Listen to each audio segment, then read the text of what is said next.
bravo, bravo au Sénégal, le champion d'Afrique, le Sénégal qui vient quand même de décrocher son deuxième étoile en Afrique sur une finale récambolesque.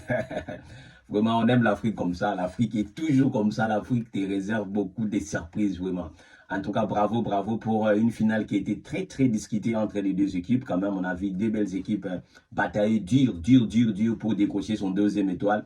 Les deux équipes voulaient ces deuxième étoile, mais en fin de compte, quand même, c'est le Sénégal qui avait plus d'envie que le Maroc d'aller chercher cette compétition, quand même, d'aller chercher cette compétition. Une équipe sénégalaise qui n'a montré pas de faiblesse depuis le début de cette CAN, une équipe qui n'a pris que 2 buts depuis le début de cette CAN.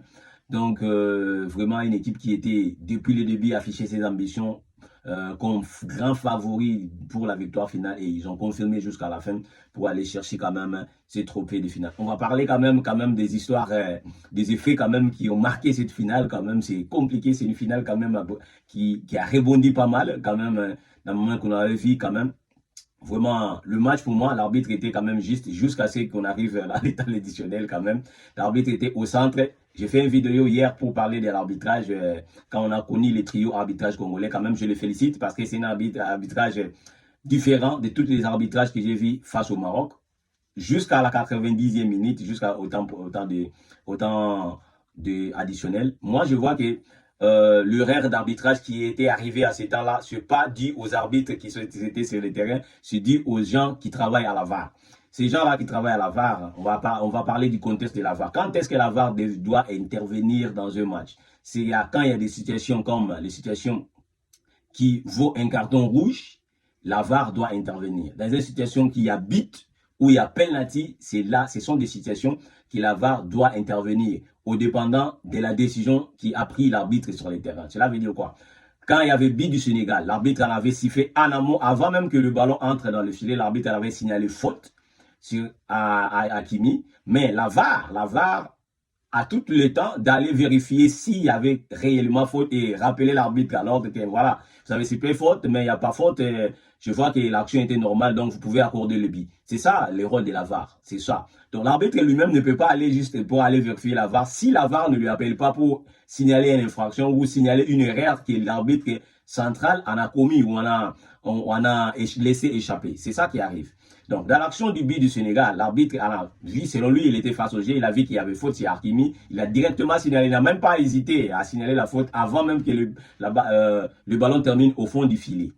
Maintenant, la VAR devait intervenir pour aller vérifier l'occasion, pour voir s'il y avait infraction de faute. Normalement, on a vu que les deux joueurs se poussaient.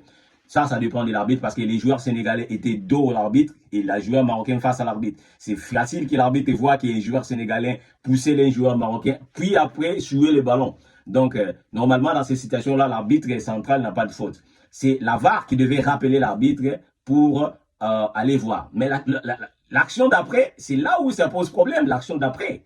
Parce que la VAR n'a pas appelé l'arbitre sur ce but-là. Donc, l'arbitre était resté constant à sa décision parce qu'il a pris la décision, il n'a pas eu une communication de la VAR qu'il faudrait revoir, voilà. Il faudrait qu'il analyse ça, il faudrait que la VAR analyse et signale l'arbitre. Si la VAR avait des doutes, il devait appeler l'arbitre jusqu'à l'écran pour que l'arbitre lui aussi examine la faute. S'il y avait faute ou il n'y avait pas faute pour totalement accorder le but. Ceux qui n'ont pas fait, ils n'ont pas fait dans cette action sénégalaise, mais ils vont appeler l'arbitre quand il y avait faute.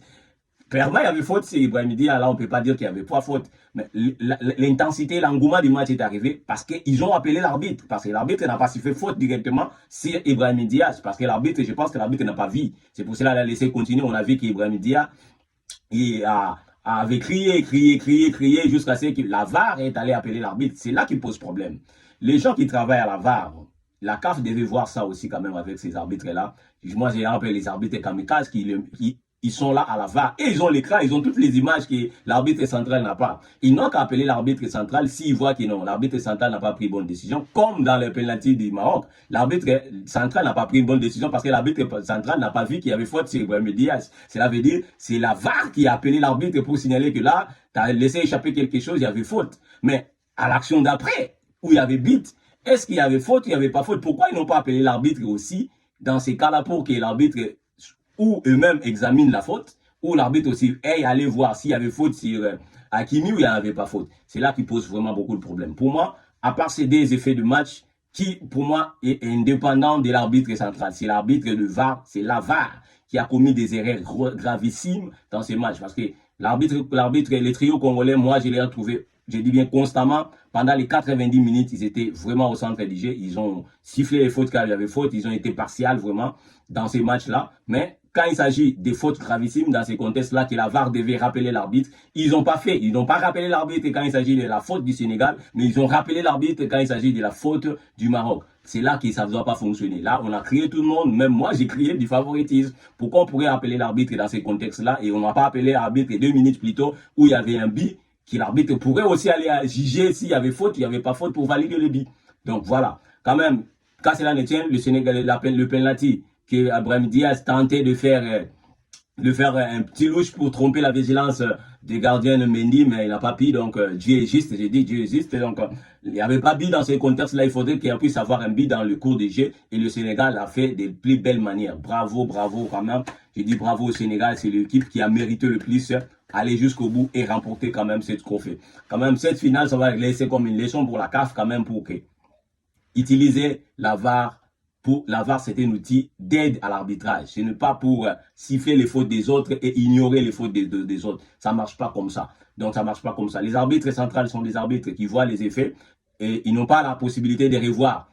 La possibilité de revoir, c'est quand la VAR les appelle pour revoir la faute, comme ils les ont fait pour l'appeler quand il y avait faute à Abraham Diaz. Mais on devait aussi qu'il appelait cet arbitre-là quand il y avait faute sur le Sénégal.